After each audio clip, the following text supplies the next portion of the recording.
नमस्कार। दोपहर समाचार में आपका स्वागत है।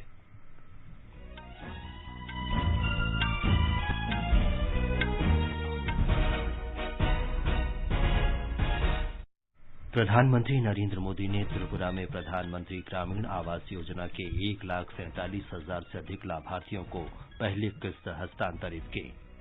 700 करोड़ रुपए से अधिक की धनराशि लाभार्थियों के बैंक खातों में भेजी गई।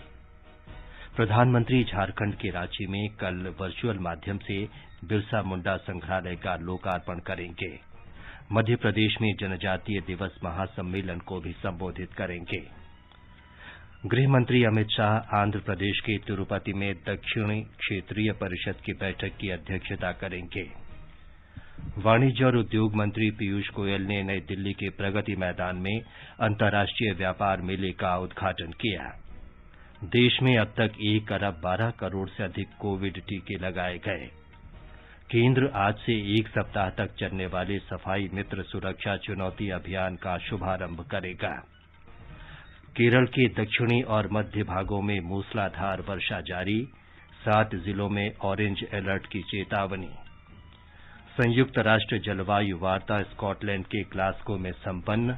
पृथ्वी के तापमान में वृद्धि को 1.5 डिग्री सेल्सियस तक सीमित रखने के अंतर्राष्ट्रीय समझौते पर सहमति। पर्यावरण मंत्री भूपेंद्र यादव ने कहा, भारत प्रधानमंत्री नरेंद्र मोदी के नेतृत्व में जलवायु परिवर्तन के मुकाबले के लिए आगे बढ़ रहा है। और दुबई में शाम 2020 विश्व कप क्रिकेट के फाइनल में ऑस्ट्रेलिया का सामना न्यूजीलैंड से होगा।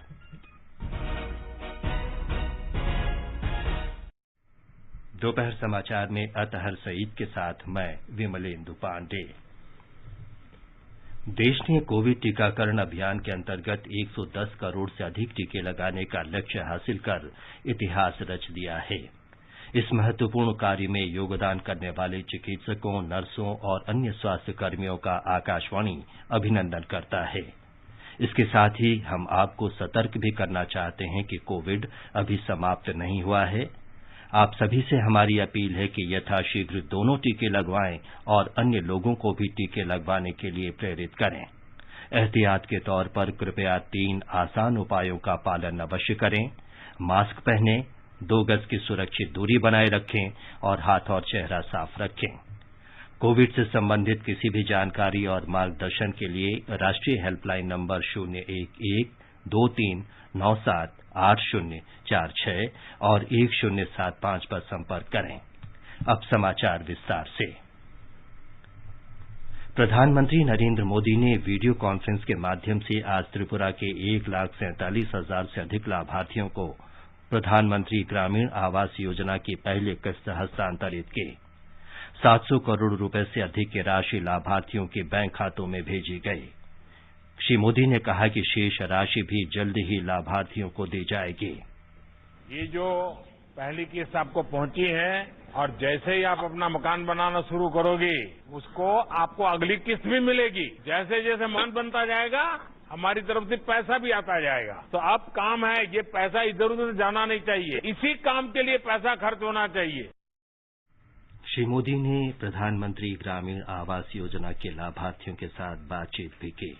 पिछले 7 साल से हमारी कोशिश यही रही है कि हमारे देश के हर नागरिक को उसका हक बिना किसी परेशानी से मिलना चाहिए, कोई बिचौलिया नहीं। पहले क्या होता था, कोई योजना आती थी तो कुछ लोगों के इर्द गिर्द ही खत्म हो जाती थी, असली लाभार्थी तक पहुंच ही नहीं पाती थी, हर लाभार्थी की सूची तक नहीं बनती थी। हमने इसको बदलने की कोशिश की है और जागरूक नागरिकों की मदद से हमें इसमें बहुत सफलता भी मिली है। इस अवसर पर त्रिपुरा के मुख्यमंत्री बिप्लब कुमार देब भी उपस्थित थे। मुख्यमंत्री ने राज्य के लाभार्थियों के लिए 709 करोड़ रुपए जारी करने के लिए प्रधानमंत्री को धन्यवाद किया। केंद्रीय ग्रामीण विकास मंत्री भी इस कार्यक्रम में उपस्थित थे। प्रधानमंत्री नरेंद्र मोदी आजादी का अमृत महोत्सव के अंतर्गत कल जनजातीय गौरव दिवस समारोह का नेतृत्व करेंगे। सरकार ने कल भगवान बिरसा मुंडा की जयंती को जनजातीय गौरव दिवस के रूप में मनाने का फैसला किया है। देश भर में जनजातीय समुदाय बिरसा मुंडा के प्रति भगवान के समान श्रद्धा रखते हैं। जनजातीय मामलों के केंद्रीय मंत्री अर्जुन मुंडा ने बताया कि इस अवसर पर प्रधानमंत्री सबसे पहले संसद भवन में बिरसा मुंडा की प्रतिमा पर श्रद्धा सुमन अर्पित करेंगे। इसके बाद वे झारखंड के रांची में बिरसा मुंडा स्वतंत्रता सेनानी संग्रहालय का वर्चुअली उद्घाटन करेंगे। इस संग्रहालय का निर्माण उस जेल परिसर में किया गया है जहां बिरसा मुंडा ने कैद की सजा काटने के दौरान अंतिम सांस ली थी।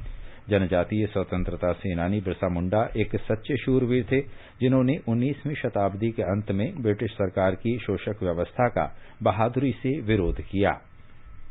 प्रधानमंत्री नरेंद्र मोदी कल मध्य प्रदेश के भोपाल में जनजातीय गौरव दिवस महासम्मेलन को संबोधित करेंगे।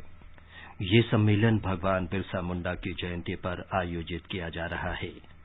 हमारी संवाददाता ने बताया है कि प्रधानमंत्री हबीबगंज में सार्वजनिक निजी भागीदारी से निर्मित पहला रानी कमलापति रेलवे स्टेशन राष्ट्र को समर्पित करेंगे।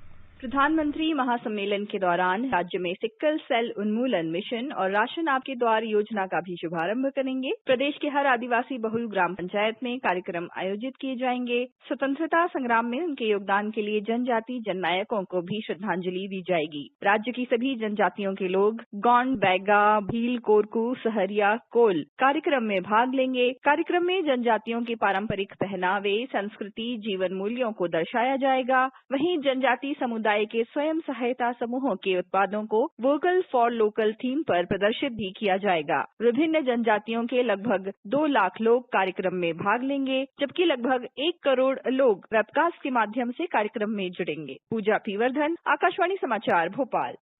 वाणिज्य और उद्योग मंत्री पीयूष गोयल ने कहा है कि देश की अर्थव्यवस्था फिर से गति पकड़ रही है। भारत अंतर्राष्ट्रीय व्यापार मेले का आयोजन इसका परिचायक है। श्री गोयल ने आज नई दिल्ली के प्रगति मैदान में 40वें भारत अंतर्राष्ट्रीय व्यापार मेले का उद्घाटन किया। श्री गोयल ने कहा कि ये मेला भारत के 5 सूत्रों अर्थव्यवस्था, निर्यात, बुनियादी ढांचा, मांग और विविधता को दर्शाता है। श्री गोयल ने इस मेले के लगातार सफल आयोजन के लिए इसके आयोजकों की सराहना की। ITPO has very successfully, in an expanded way, 3 times what it was in 2019, started the International Trade Fair. My congratulations to all the colleagues in ITPO and in the Ministry of Commerce and Industry, along with all the state governments and other ministries at the center in the states who have participated with so much enthusiasm to make this trade fair a grand success.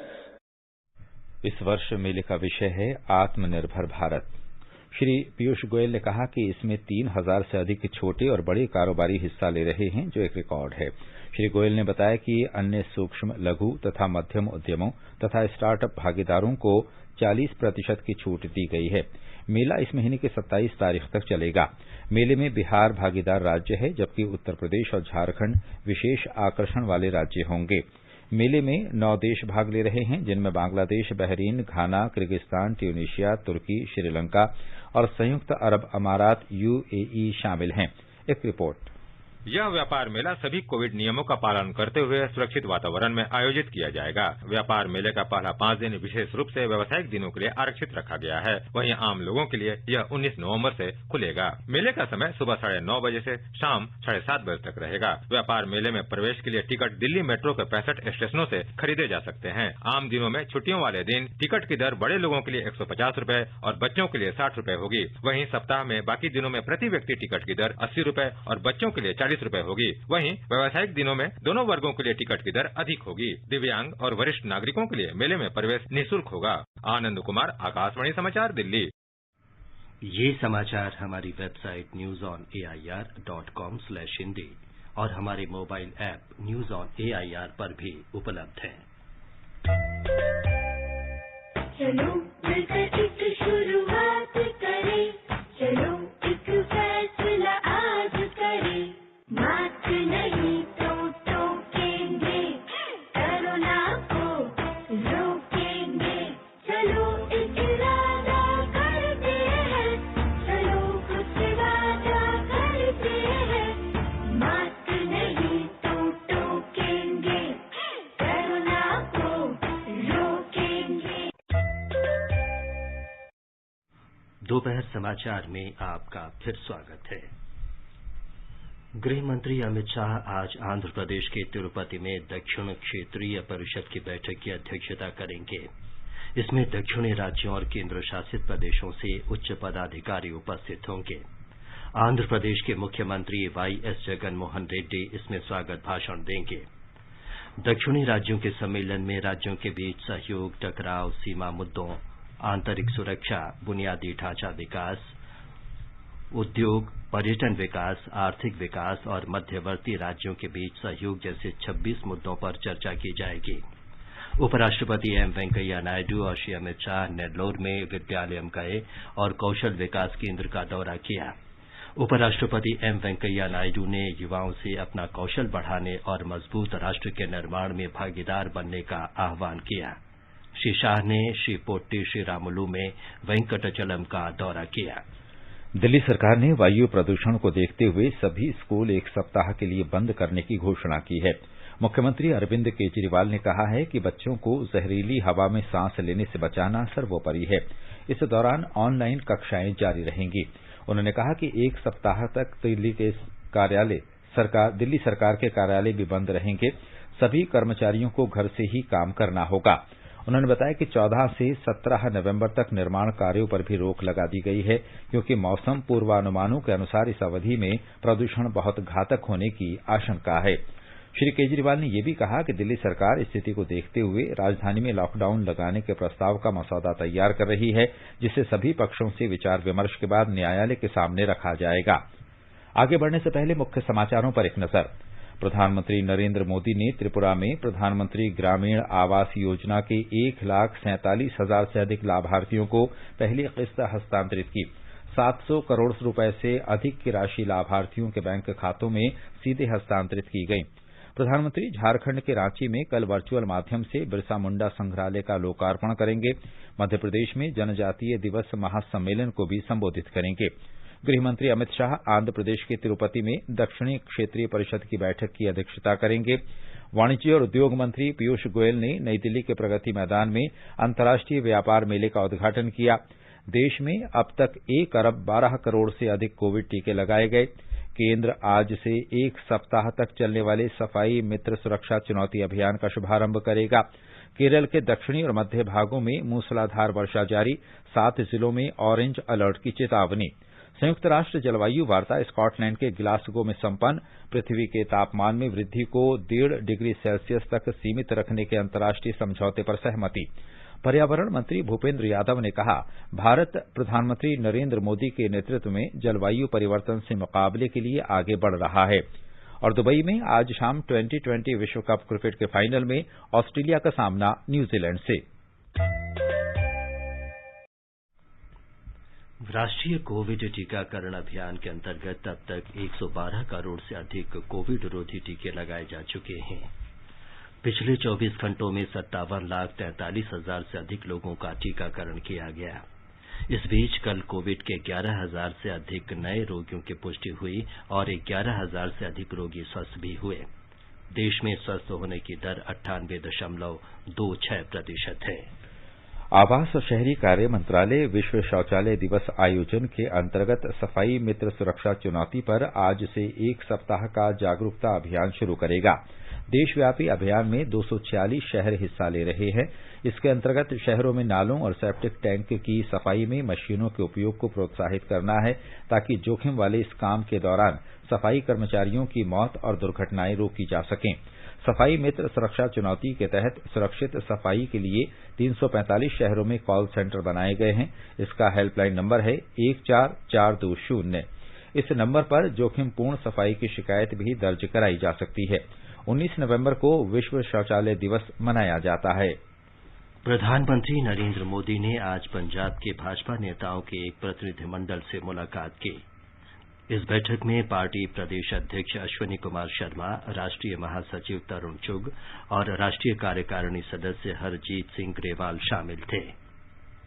थल सेना अध्यक्ष general Manoj Mukund Naravane 5 दिन की यात्रा पर Israel रवाना हो गए हैं। ये उनकी पहली इस्राइल यात्रा है। इस दौरान वे इस्राइल के वरिष्ठ सैन्य और नागरिक नेतृत्व से भेंट करेंगे तथा दोनों देशों के रक्षा संबंधों को आगे बढ़ाने के तौर तरीकों पर विचार विमर्श करेंगे। उपराष्ट्रपति एम वेंकैया नायडू और प्रधानमंत्री नरेंद्र मोदी ने आज पूर्व प्रधानमंत्री पंडित जवाहरलाल नेहरू की जयंती पर उन्हें श्रद्धांजलि दी। श्री नायडू ने कहा है कि पंडित जवाहरलाल नेहरू को आधुनिक भारत के निर्माण में योगदान के लिए हमेशा याद किया जाएगा। राजस्थान में आजादी का अमृत महोत्सव और बाल दिवस के अवसर पर अनूठे प्रयोग के रूप में विधानसभा में बच्चों के लिए आज विशेष सत्र का आयोजन किया गया। लोकसभा अध्यक्ष ओम बिरला ने इस विशेष सत्र का उद्घाटन किया। ब्यौरा हमारे संवाददाता से। राजस्थान विधानसभा में अपनी तरह के इस विशेष सत्र में सदन की पूरी कार्रवाई बच्चों द्वारा संचालित की गई। इस सत्र में पूरे देश से चयनित 200 बच्चों ने भाग लिया। बच्चों ने ही विधानसभा अध्यक्ष, मुख्यमंत्री और नेता प्रतिपक्ष की भूमिका निभाई। प्रश्नकाल में सदस्य के रूप में बच्चों ने बाल विवाह, कृषि में कीटनाशकों के बढ़ते प्रयोग, बाल श्रम की रोकथाम, मादक पदार्थों की तस्करी, खेलों को बढ़ावा देने के लिए सरकार की नीति तथा कोरोना काल में निजी विद्यालयों द्वारा फीस वसूलने संबंधी प्रश्न किए। शून्यकाल में भी बच्चों ने जनता से जुड़े विभिन्न मुद्दे सदन में रखे। विधानसभा अध्यक्ष डॉक्टर सीपी जोशी ने कहा कि ऐसे प्रयोगों से संसदीय लोकतंत्र मजबूत होगा। बाल सत्र से सरकार तथा उसकी कार्यप्रणाली को लेकर बच्चों की समझ बढ़ाने में मदद मिलेगी। बाल सत्र की पूरी कार्रवाई का विधानसभा के यूट्यूब चैनल से सजीव प्रसारण किया गया। जितेंद्र द्विवेदी, आकाशवाणी समाचार, जयपुर। केरल में लगातार मूसलाधार वर्षा हो रही है। पश्चिमी विक्षोभ और अरब सागर पर बने चक्रवाती कम दबाव के क्षेत्र के कारण राज्य में वर्षा हो रही है। इससे मध्य और दक्षिणी केरल सबसे ज्यादा प्रभावित है। ये रिपोर्ट। पर्वतीय और निचले इलाकों में तेज वर्षा हो रही है। तेज वर्षा के कारण अधिकांश इलाकों में काफी नुकसान पहुंचा है। कोल्लम में एमसी रोड, अलुवा सिटी, पट्टनमतिट्टा, पंदलम आदि में बड़े पैमाने पर बाढ़ का पानी घुस गया है। मौसम विभाग का अनुमान है कि राज्य में आज और कल तेज वर्षा होगी। एर्नाकुलम, इडुक्की और त्रिशूर जिलों में रेड अलर्ट और 9 जिलों में ऑरेंज अलर्ट घोषित किया गया है। जल स्तर बढ़ने की वजह से आज इडुक्की बांध खोला जाएगा। भूस्खलन की आशंका वाले क्षेत्रों और नदियों के आसपास वाले इलाकों में हाई अलर्ट घोषित किया गया है। तिरुवनंतपुरम से मयूषा की रिपोर्ट के साथ समाचार कक्ष से मैं नईम अख्तर। केरल में 13 बांधों को लेकर रेड अलर्ट जारी किया गया था। आज दोपहर इडुक्की जलाशय से पानी छोड़ा जाएगा। मुल्लपेरियार बांध का जलस्तर सुबह 9 बजे 140 फीट पर पहुंच गया था, जिसके बाद तमिलनाडु ने इसका पानी छोड़ने की संभावना के बारे में पहली चेतावनी जारी की है। मौसम विभाग के अनुसार राज्य के 9 जिलों में तेज और बहुत तेज वर्षा हो सकती है। इन जिलों के लिए ऑरेंज अलर्ट जारी किया गया है। स्कॉटलैंड के ग्लासगो में संयुक्त राष्ट्र जलवायु सम्मेलन पृथ्वी के तापमान को 1.5 डिग्री सेल्सियस तक सीमित रखने और दुनिया को जलवायु परिवर्तन के विनाशकारी प्रभाव से बचाने की वैश्विक सहमति और संकल्प के साथ ये सम्मेलन संपन्न हो गया। सम्मेलन में सदस्य देशों ने वैश्विक तापमान का लक्ष्य हासिल करने के समझौते पर सहमति व्यक्त की। इस बीच पर्यावरण मंत्री भूपेंद्र यादव ने कहा कि प्रधानमंत्री नरेंद्र मोदी के नेतृत्व में भारत जलवायु परिवर्तन का मुकाबला करने की दिशा में आगे बढ़ रहा है। एक ट्वीट संदेश में उन्होंने कहा कि हम चाहते हैं कि विकसित देश भी ऐसा ही करें। इससे पहले कल श्री भूपेंद्र यादव ने संयुक्त राष्ट्र जलवायु शिखर बैठक में हुए समझौते के मसौदे के बारे में कहा था कि वे जीवाश्म ईंधन सब्सिडी के लिए इस्तेमाल की गई भाषा से सहमत नहीं हैं और मसौदे में संतुलन का अभाव है। दुबई में आज T20 क्रिकेट विश्व कप फाइनल में ऑस्ट्रेलिया का सामना न्यूजीलैंड से होगा। ये मैच भारतीय समय के अनुसार शाम 7:30 बजे से शुरू होगा। आकाशवाणी से इस मैच का आंखों देखा हाल प्रसारित किया जाएगा। ऑस्ट्रेलिया सेमीफाइनल में पाकिस्तान को और न्यूजीलैंड इंग्लैंड को हराकर फाइनल में पहुंचे हैं। न्यूजीलैंड के विकेटकीपर डोवान कॉनवे चोट के कारण विश्व कप फाइनल में नहीं खेल पाएंगे। आजादी का अमृत महोत्सव के अंतर्गत आइए अब सुनते हैं आकाशवाणी की विशेष प्रस्तुति आजादी का सफर। आजादी का अमृत महोत्सव।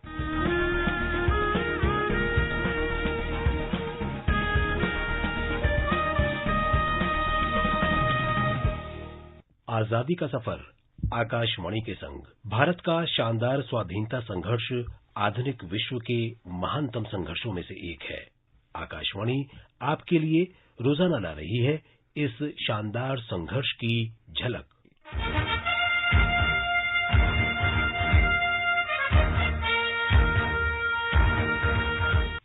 स्वतंत्र भारत के प्रथम प्रधानमंत्री जवाहरलाल नेहरू का जन्म 14 नवंबर 1889 को इलाहाबाद में हुआ था। 16 वर्ष की उम्र तक घर पर शिक्षा प्राप्त करने के बाद नेहरू प्रसिद्ध अंग्रेजी स्कूल हैरो चले गए। वहां उन्होंने 2 साल पढ़ाई की। उसके बाद जवाहरलाल ने कैम्ब्रिज के ट्रिनिटी कॉलेज में प्रवेश लिया। कैम्ब्रिज से शिक्षा प्राप्त करने के बाद वो लंदन के इनर टेम्पल में 2 वर्ष की पढ़ाई के बाद बैरिस्टर बन गए। भारत लौटने पर नेहरू ने सबसे पहले वकील के रूप में स्थापित होने का प्रयास किया, लेकिन अटॉर्नी के रूप में नेहरू असफल रहे। महात्मा गांधी से मिलने तक उनकी किसी कार्य में रुचि नहीं थी। गांधी जी के कहने पर जवाहर भारत में ब्रिटिश शासकों के खिलाफ संघर्ष की ओर आकर्षित हुए। भारतीय राजनीति में नेहरू की भूमिका 1929 में कांग्रेस पार्टी का अध्यक्ष निर्वाचित होने तक दूसरे दर्जे की ही बनी रही। लाहौर में कांग्रेस के ऐतिहासिक अधिवेशन में उनके अध्यक्ष बनने पर भारत के राजनीतिक लक्ष्य के रूप में संपूर्ण आजादी की मांग की गई। 1921 से 1945 तक नेहरू को 8 बार हिरासत में लिया गया। इस तरह वो कुल मिलाकर 9 वर्ष जेल में रहे। स्वतंत्रता के उपरांत नेहरू को प्रथम प्रधानमंत्री चुना गया। Long years ago, we made a tryst with destiny, and now the time comes when we shall redeem our pledge, not wholly or in full measure, but very substantially. At the stroke of the midnight hour, when the world sleeps, India will awake to life and freedom. नए गणतंत्र के पहले प्रधानमंत्री के रूप में नेहरू ने लोकतंत्रात्मक राजनीति, नियोजित अर्थव्यवस्था और औद्योगिक विकास के क्षेत्र में उल्लेखनीय योगदान किया। उन्होंने उच्च शिक्षा के संस्थानों पर भी ध्यान दिया। अंतरिक्ष प्रौद्योगिकी और नाभिकीय ऊर्जा के क्षेत्र में उनकी नीतियां दूरदर्शी थीं। नेहरू 18 वर्ष भारत के प्रधानमंत्री रहे। पहले कुछ समय अंतरिम प्रधानमंत्री रहे और 1950 से भारतीय गणतंत्र के प्रधानमंत्री बने।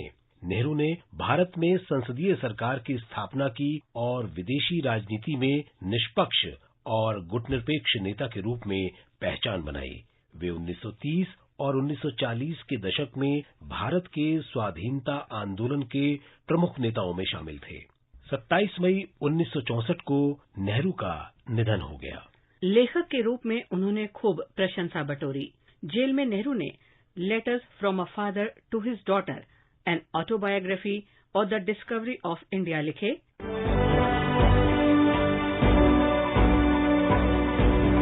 मराठवाड़ा जननेता अनंतराव भालेराव का जन्म 14 नवंबर 1918 को महाराष्ट्र के औरंगाबाद में हुआ था। वे अन्ना के नाम से भी लोकप्रिय थे। अनंतराव ऐसे पत्रकार थे जिन्होंने मूल्यों पर आधारित जीवन जिया। वे युवावस्था में हैदराबाद मुक्ति आंदोलन में शामिल हुए, जिसके लिए उन्हें जेल भी हुई। 1944 में उन्होंने लगान की वसूली के विरोध में निजाम सरकार के विरुद्ध आंदोलन शुरू किया। अनंतराव ने वाघमारे के साथ मराठवाड़ा अखबार का संपादन भी किया। उन्होंने मराठवाड़ा अखबार के द्वार तक लोगों की शिकायतें प्रस्तुत करने का अवसर देकर लोगों के अधिकारों की सुरक्षा में महत्वपूर्ण भूमिका निभाई और अन्याय करने वालों को बेनकाब किया। हैदराबाद में इस अखबार पर प्रतिबंध लगा दिया गया। 15 अगस्त 1947 को लोगों से अपने घरों और सार्वजनिक स्थानों पर तिरंगा फहराने के माध्यम से सत्याग्रह की अपील की गई। इसके कारण निजाम का सशस्त्र पुलिस के साथ टकराव हुआ। 1948 में निजाम का शासन समाप्त होने के बाद मराठवाड़ा अखबार को फिर शुरू किया गया। अन्ना 1975 में आपातकाल के दौरान एक बार फिर जेल गए। 26 अक्टूबर 1995 को अनंतराव का निधन हो गया। उन्हें महान जननेता और राष्ट्रवादी पत्रकार के रूप में आज भी याद किया जाता है।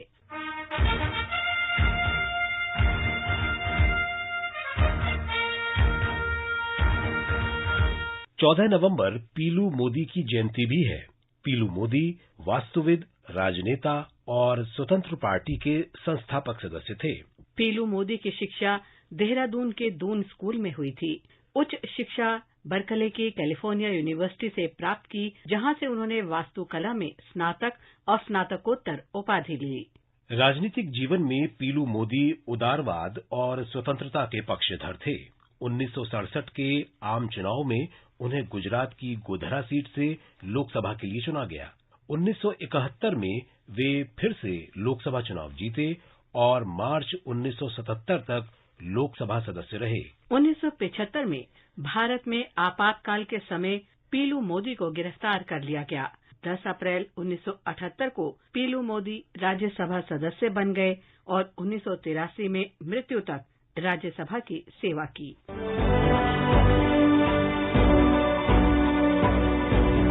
आज बस इतना ही। आजादी का सफर आकाशवाणी के संग कल फिर मिलेंगे नई कड़ी के साथ।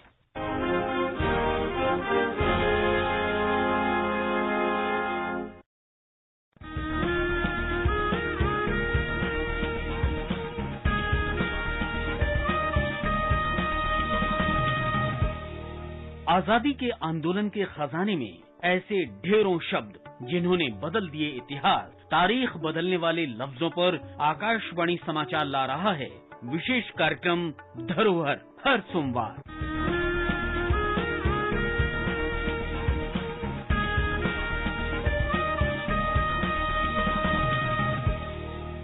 आज का संस्कृति संदेश समर्पित है इस्कॉन मंदिरों के संस्थापक स्वामी प्रभुपाद को। जिस महामानव ने इस्कॉन मंदिरों की स्थापना की थी, उनका नाम था अभय चरणारविंद भक्ति वेदांत स्वामी प्रभुपाद, जिन्हें हम श्रद्धा से स्वामी प्रभुपाद पुकारते हैं। आज उनकी पुण्यतिथि के अवसर पर हम उन्हें श्रद्धा से नमन करते हैं। श्रील भक्ति वेदांत स्वामी प्रभुपाद जी ने तो खुद को भगवद गीता के लिए समर्पित कर दिया था। जिस प्रकार गांधी जी के लिए गीता और सत्याग्रह जीवन का अहम हिस्सा रहा है, उसी तरह स्वामी जी के लिए भी मानवता की सेवा के ये दो मार्ग हमेशा प्रिय रहे।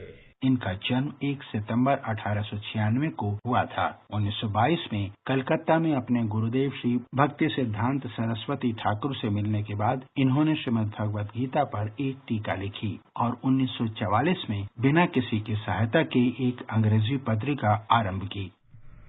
तमिल फिल्म कुझंगल को गोवा में 52वें भारतीय अंतर्राष्ट्रीय फिल्म महोत्सव के भारतीय पैनोरमा खंड के लिए चुना गया है।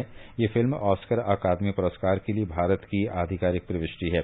फिल्म के संपादक गणेशन ने हमारे संवाददाता से बातचीत में कहा कि फिल्म का चयन होना कुझंगल की समूची टीम के लिए गौरव की बात है। और अब एक नजर आज के मौसम पर। राजधानी दिल्ली में आसमान साफ रहेगा। मुंबई, चेन्नई और कोलकाता में आमतौर पर बादल छाए रहेंगे। उत्तर भारत में श्रीनगर, जम्मू, लेह, गिलगित और मुजफ्फराबाद में आसमान साफ रहेगा। पूर्वोत्तर में गुवाहाटी, कोहिमा और ईटानगर में आमतौर पर आसमान साफ रहेगा। गंगटोक, अगरतला, आइजोल, इम्फाल और शिलंग में बादल छाए रहने और हल्की वर्षा होने का अनुमान है। इन स्थानों पर तापमान 9 से 31 डिग्री सेल्सियस के बीच रहेगा। विशाखापत्तनम, तिरुवनंतपुरम और पुदुचेरी में आमतौर पर बादल छाए रहने के साथ ही 1-2 बार गरज के साथ छींटे पड़ने की संभावना है। अंत में मुख्य समाचार एक बार फिर। प्रधानमंत्री नरेंद्र मोदी ने त्रिपुरा में प्रधानमंत्री ग्रामीण आवास योजना के 1,47,000 से अधिक लाभार्थियों को पहली किस्त हस्तांतरित की। 700 करोड़ रुपए से अधिक की राशि लाभार्थियों के बैंक खातों में सीधे भेजी गई। प्रधानमंत्री झारखंड के रांची में कल वर्चुअल माध्यम से बिरसा मुंडा संग्रहालय का लोकार्पण करेंगे। मध्य प्रदेश में जनजातीय दिवस महासम्मेलन को भी संबोधित करेंगे। गृह मंत्री अमित शाह आंध्र प्रदेश के तिरुपति में दक्षिणी क्षेत्रीय परिषद की बैठक की अध्यक्षता करेंगे। वाणिज्य और उद्योग मंत्री पीयूष गोयल ने नई दिल्ली के प्रगति मैदान में अंतर्राष्ट्रीय व्यापार मेले का उद्घाटन किया। देश में अब तक 1 अरब 12 करोड़ से अधिक कोविड टीके लगाए गए। केंद्र आज से 1 सप्ताह तक चलने वाले सफाई मित्र सुरक्षा चुनौती अभियान का शुभारंभ करेगा। केरल के दक्षिणी और मध्य भागों में मूसलाधार वर्षा जारी, 7 जिलों में ऑरेंज अलर्ट। संयुक्त राष्ट्र जलवायु वार्ता स्कॉटलैंड के ग्लासगो में संपन्न। पृथ्वी के तापमान में वृद्धि को 1.5 डिग्री सेल्सियस तक सीमित रखने के अंतर्राष्ट्रीय समझौते पर सहमति। और पर्यावरण मंत्री भूपेंद्र यादव ने कहा, प्रधानमंत्री नरेंद्र मोदी के नेतृत्व में भारत जलवायु परिवर्तन के मुकाबले के लिए आगे बढ़ रहा है। इसके साथ ही दोपहर समाचार का ये अंक समाप्त हुआ। नमस्कार।